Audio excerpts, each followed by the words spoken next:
Today I have a story, wait till I get myself organised, called, what is it? Tell me. The donkey that no one could ride. Now when I hold this book up, I want you to say that, the donkey that no one could ride. Okay? You think you can help me do that? I've got to put it down so that you don't say it now. All right. Children loved to ride on donkeys, but this little donkey, when the girls and boys got on his back, he couldn't even get up. He tipped them off so they couldn't ride him. So he was, what? The donkey that no one could ride. Poor little donkey. He was very sad about that. And he cried because he couldn't help the girls and boys out. But not only that, a rich man tried to get on his back and go for a ride. The man didn't know that this was the donkey that no one could ride. Oh, poor little donkey. And then the man that owned him, he tried to use him to pull his big load of hay. Did the donkey manage to do it? Not at all, did he? He was a poor little donkey. And the man that owned him, he was really, really cranky that this donkey, no one could ride it. He couldn't use him to pull the hay thing. So he said to the donkey, "Off you go.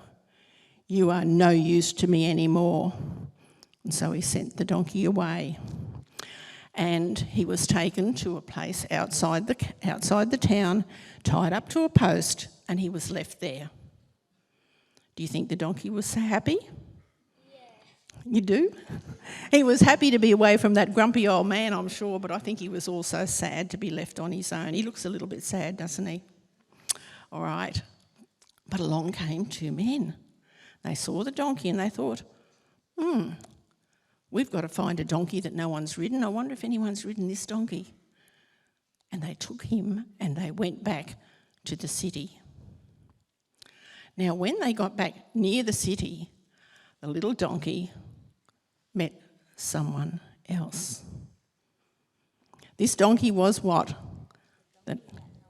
He was the donkey that no one could ride. But this person said to him, "I've got a special thing for you. I want to ride you into the city." And the little donkey's thinking to himself, "But I can't. Nobody can ride me. I am the donkey that no one could ride."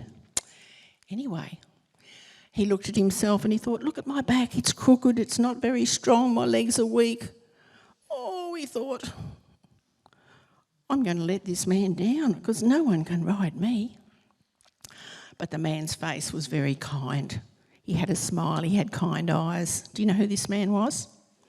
Yes, it was Jesus, wasn't it? And he said to the little donkey, "Don't be worried because I can do something special." And he put his hand on the little donkey. And the little donkey started to feel stronger and his back started to feel straight and his legs started to feel stronger. So he kicked up his heels and said, "Wow, I feel strong."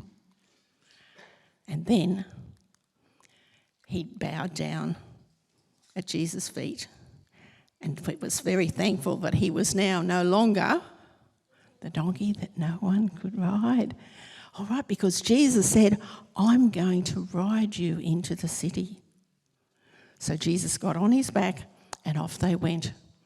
And they saw people, he heard the noise of people cheering and crowding around.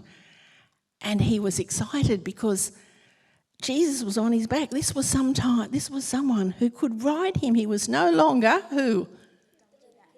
He was no longer that donkey, was he? And he was so excited and all of the people were waving palm branches and throwing their garments down on the ground and singing praises to Jesus. And as they did that, they also said, he heard them say, "King."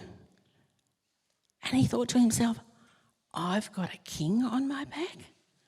I used to be the donkey that no one could ride. And here I am, I've got a king on my back. Isn't that just amazing?"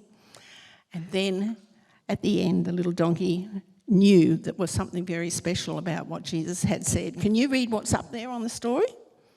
It's a bit too small for you to see. I'll read it to you, all right? Almost. I'll open the page. Get it ready.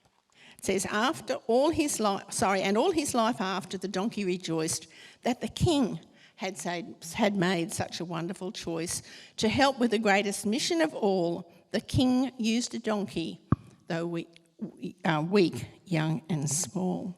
You know, sometimes in life you might think you're too small to do things, but when you let Jesus touch your life and come into your life, all right, you'll be able to do great things for him today. So listen to the story that Pastor Malcolm has for us this morning, because you might hear some things from this story this morning. Thank you, girls and boys, for listening.